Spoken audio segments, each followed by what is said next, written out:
A very warm welcome to all of dear students. This is our English video and this is chapter number 4, the story of river Ganga. तो last class में हमने vocabulary section और grammar section complete किए थे. मैंने आपको बोला था आपको grammar section के सभी parts को खुद से fill करना है, C1, C2 and C3 को. तो ये आपके चेक किए जाएंगे कि आपने ठीक से फिल किए हैं या नहीं किए. क्लियर है? तो अब हम नेक्स्ट पार्ट पे चलते हैं, लिसनिंग एंड स्पीकिंग. इसमें भी लिसनिंग पार्ट पे आते हैं. The Nile is one of the most important rivers in the world. तो नाइल रिवर बहुत ही इंपॉर्टेंट रिवर है हमारे वर्ल्ड में. Read the following sentences. नीचे कुछ सेंटेंसेस दिए गए हैं, इन्हें पढ़ना है. As you listen to some facts about the river, tick the correct option. तो आपने नाइल रिवर के बारे में काफी सारे फैक्ट सुने होंगे, तो उन्हीं में से जो करेक्ट है वो आपको टिक करना है. क्लियर है? तो first statement is the river Nile is about 6760 और 6660 और 6680 किलोमीटर लॉन्ग. तो नाइल रिवर की लेंथ कितनी है, कितनी लंबी है नाइल रिवर? तो नाइल रिवर की जो एग्जैक्ट लंबाई है वो है 6670. क्लियर है? तो नाइल रिवर की एग्जैक्ट लंबाई कितनी है? 6670 kilometres.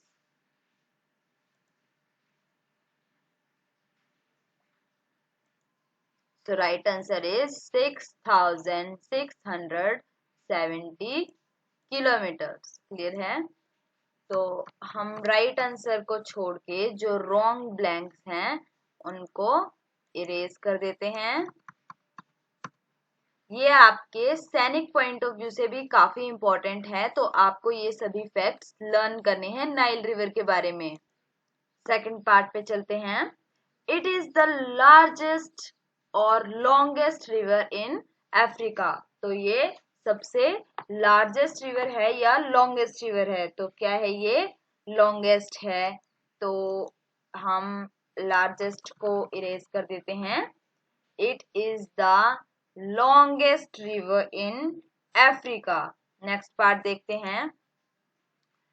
Eight one point in time it was thought to be the longest river in the world. एक समय ऐसा था जब नाइल रिवर को सबसे बड़ी नदी माना जाता था.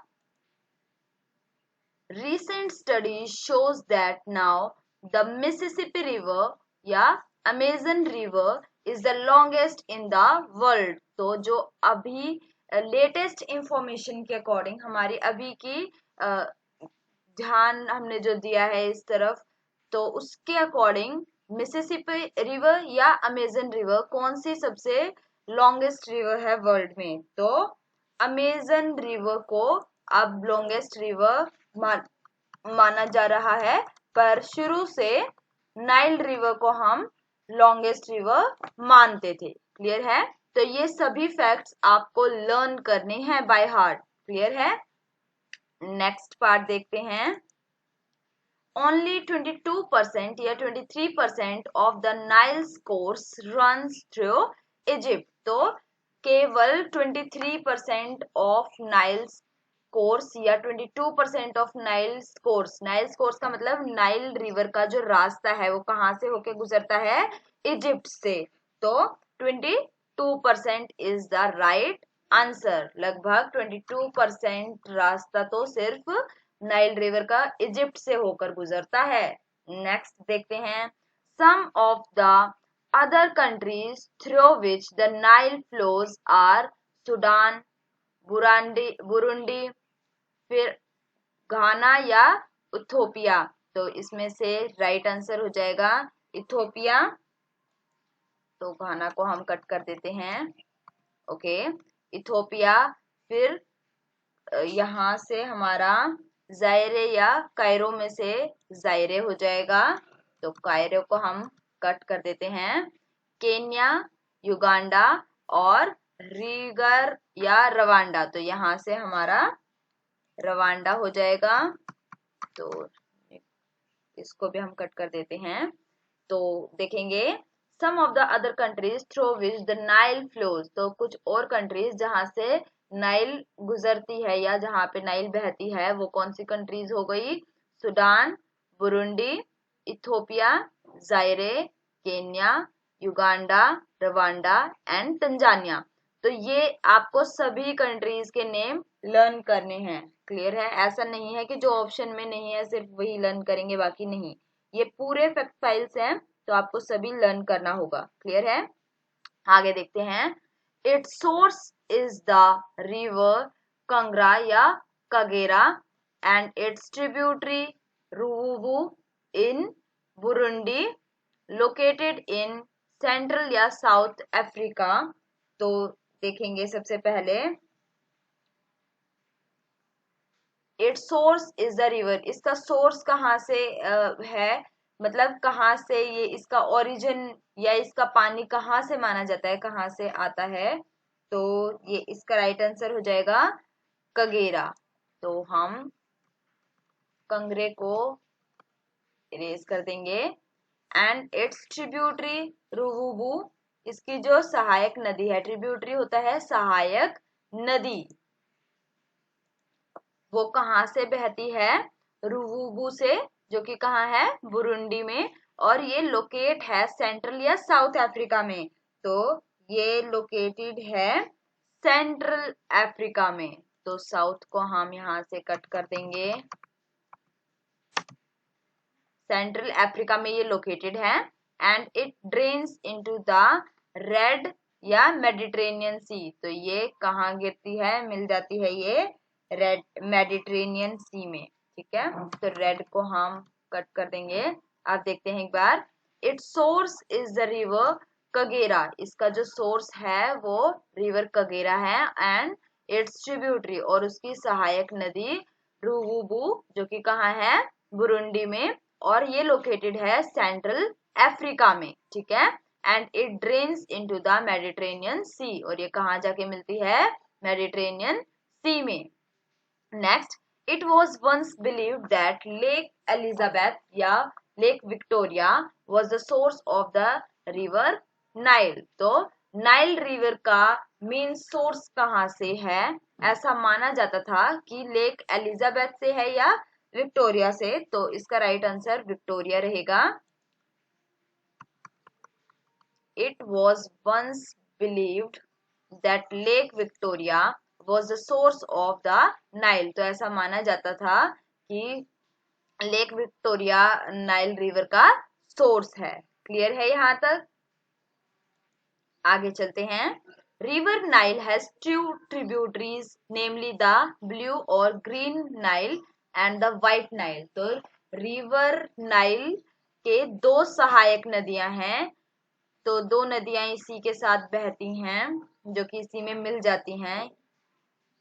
तो वो कौन सी हैं? ब्लू या ग्रीन नाइल। तो दिस इज ब्लू नाइल। ठीक है ना, तो इसको ग्रीन को यहां से कट कर दिया जाएगा। Blue Nile and the white Nile, दो इसकी ट्रिब्यूटरीज कौन सी हो गई? Blue Nile and white Nile. Next, the white or blue Nile contributes to more than 50% of the water of the Nile। तो लगभग जो व्हाइट या ब्लू जो नाइल है, कौन सी है इनमें से जो अपना 50% वाटर नाइल रिवर के साथ शेयर करती है? तो this is blue Nile. Blue Nile अपना 50% से ज्यादा वाटर नाइल रिवर के साथ शेयर करती है।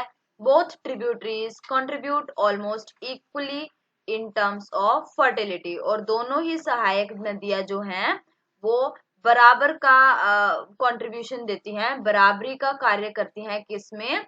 फर्टिलिटी में, मतलब दोनों ही उपजाऊ बहुत ज्यादा है, मतलब जिस एरिया में ये फ्लो करती हैं वो एरिया को उपजाऊ बनाती हैं। नेक्स्ट पार्ट देखते हैं। In fact, the White Nile is called so because it appears white due to the presence of sand और silt। तो White Nile का नेम किस वजह से पड़ा है? बिकॉज इट अपियर्स वाइट, वो ऐसी वाइट कलर की क्यों दिखाई देती है, क्योंकि उसके अंदर क्या है, सैंड ज्यादा है या सिल्ट, तो उसके अंदर सिल्ट की प्रेजेंस ज्यादा है, सैंड की नहीं। क्लियर है? तो right answer is silt. Next part देखते हैं। The white Nile originates at Lake Victoria. तो व्हाइट नाइल ओरिजिनेट कहाँ से होती है, ओरिजिन कहाँ पे है उसका, लेक विक्टोरिया, विक्टोरिया लेक से स्टार्ट होती है white Nile and then the blue Nile, और फिर जन्म होता है ब्लू नाइल का, विच ओरिजिनेट्स एट लेक बाना और ताना इन यूथोपिया। तो फिर ब्लू नाइल का जो जन्म होता है, ओरिजिनेट कहाँ से होती है वो, लेक ताना से। बाना इज द रॉन्ग आंसर, तो राइट आंसर इज ताना। तो ब्लू नाइल का ओरिजिनेशन हुआ लेक ताना से, जो कि कहाँ है, इथोपिया में ज्वाइंस इन सूडान, और वो सूडान में जाके मिलती है, एंड प्रोसीड्स नॉर्थवर्ड्स, और नॉर्थ डायरेक्शन की साइड वो मूव करती है। क्लियर है? तो ब्लू नाइल का ओरिजिनेशन हुआ यहाँ लेक ताना में, और व्हाइट नाइल ओरिजिनेट हुई है लेक विक्टोरिया में। क्लियर है? नेक्स्ट देखते हैं। In Egypt, the river Nile creates a fertile green valley across the desert और desert। देखो बच्चों, दो तरीके के डेजर्ट होते हैं। एक होता है रेगिस्तान, जिसकी स्पेलिंग होती है DESERT डेजर्ट, और एक होती है स्वीट डिश, जिसको हम बोलते हैं डेजर्ट, तो वो होती है स्पेलिंग DESSERT। डेजर्ट होता है खाने वाला, और DESERT डेजर्ट होता है रेगिस्तान। तो इजिप्ट के अंदर जो रिवर नाइल है वो एक फर्टाइल ग्रीन वैली बनाती है, किसके अक्रॉस, डेजर्ट के अक्रॉस। तो ये खाने वाले डेजर्ट की तो यहाँ बात नहीं की जाएगी, है ना। तो right answer is DESERT desert. Next देखते हैं। Like in the case of the Ganga, Indus river and the Yellow River, most dash lived near the banks of the Nile as it provided fertile soil for growing crops, food, swimming, transportation, water and food। तो देखेंगे like in the case of the Ganga river आएगा या Indus river आएगा, तो Indus river, ठीक है ना। जैसे कि इंडस रिवर के केस में और येलो रिवर के केस में ज्यादातर जो चाइनीज या इजिप्टियंस, तो कौन है, येलो रिवर के केस में हो जाएंगे इजिप्टियंस, तो चाइनीज को हम डिलीट कर देंगे यहाँ से। Most Egyptians lived near the banks of the Nile, तो ज्यादातर जो इजिप्ट के लोग हैं वो कहाँ रहते हैं, नाइल के किनारे। As it provided fertile soil for growing, क्योंकि वो प्रोवाइड करता है फर्टाइल सॉइल, क्या उगाने के लिए, क्रॉप्स उगाने के लिए या फूड उगाने के लिए, तो क्रॉप्स उगाएंगे। क्लियर है? नेक्स्ट, स्विमिंग करने के लिए, ट्रांसपोर्टेशन करने के लिए, तो स्विमिंग तो हम फन के लिए करते हैं, ट्रांसपोर्टेशन हमारी नीड है सामान मंगवाने और भेजने के लिए। क्लियर है? तो crops, transportation, water and food के लिए वो नाइल रिवर के आसपास स्टेबल हो जाते हैं, वहां सेटल हो जाते हैं, क्योंकि वहां की लैंड कैसी है, फर्टाइल, वहां की सॉइल फर्टाइल है, और वहां खेती करने के लिए सुविधा हो जाती है। नेक्स्ट देखते हैं। The river Nile also help in shipping या ट्रेड, तो किस चीज में हेल्प करेगी, ऑफ कोर्स ट्रेड में हेल्प करेगी, व्यापार बढ़ेगा नाइल रिवर के रास्ते से, है ना। तो नेक्स्ट देखेंगे। Egyptians painted and wrote on the papyrus और paper which grew along the side of the river, तो side of the Nile river, ठीक है। तो इजिप्टियंस पेंट कर देते थे और लिख देते थे, किसके ऊपर, पेपरस के ऊपर लिखते थे, पेपर के ऊपर नहीं लिखते थे, तो इसको इरेज कर देंगे यहाँ से। Which grew along the sides of Nile, तो जो कि नाइल रिवर के साइड में उगते थे, पेड़ का ही नाम है ये एक, पेपरस, तो इसके ऊपर वो क्या कर देते थे, इजिप्टियन पेंट कर देते थे। क्लियर है? नेक्स्ट देखते हैं। The Nile also played an important part in the building of the famous pillars या पिरामिड्स, तो क्या बनाते थे वो? पिरामिड्स बनाते थे, पिलर तो नहीं हमने सुना इजिप्ट के अंदर। तो इजिप्ट फेमस ही किस लिए है? पिरामिड के लिए है। ऑलराइट, तो Nile also played an important part in the building of the famous pyramids. तो नाइल रिवर का एक बहुत बड़ा भाग है, इम्पोर्टेंट पार्ट है कि वहां पे फेमस पिलर्स बनाए जाते हैं। ठीक है ना, पिलर बनाने के लिए मतलब सॉरी पिरामिड्स बनाने में नाइल रिवर का योगदान रहा है। The blocks of stone that were used in building the pyramids were transported to the sites from their source through the river Nile. तो जो ये स्टोन के जो ब्लॉक्स होते थे पिरामिड्स बनाने में जिनका यूज किया जाता था, वो ट्रांसपोर्टेट कहाँ से किए जाते थे? नाइल रिवर से ही ट्रांसपोर्टेशन उनका किया जाता था, जहां उनको बनाना था उस जगह तक। ठीक है ना, तो ट्रांसपोर्टेशन में बहुत बड़ा रोल प्ले किया है नाइल रिवर ने पिरामिड्स बनाने में। तो this is all about our chapter number which is this river Ganga, chapter number 5 है ना। तो आज के लिए सिर्फ इतना ही। आपको ये सभी फैक्ट्स लर्न करने हैं बाय हार्ट और इनको अच्छे से समझना भी है, क्योंकि ये आपके सैनिक पॉइंट ऑफ व्यू से काफी इंपॉर्टेंट है ये सभी फैक्ट्स। तो इनको अच्छे से याद कर लेंगे और नेक्स्ट क्लास में हम नेक्स्ट चैप्टर डिस्कस करेंगे, that is poem number 5, the old Gumbie cat. So that's all for today. Thank you and have a nice day.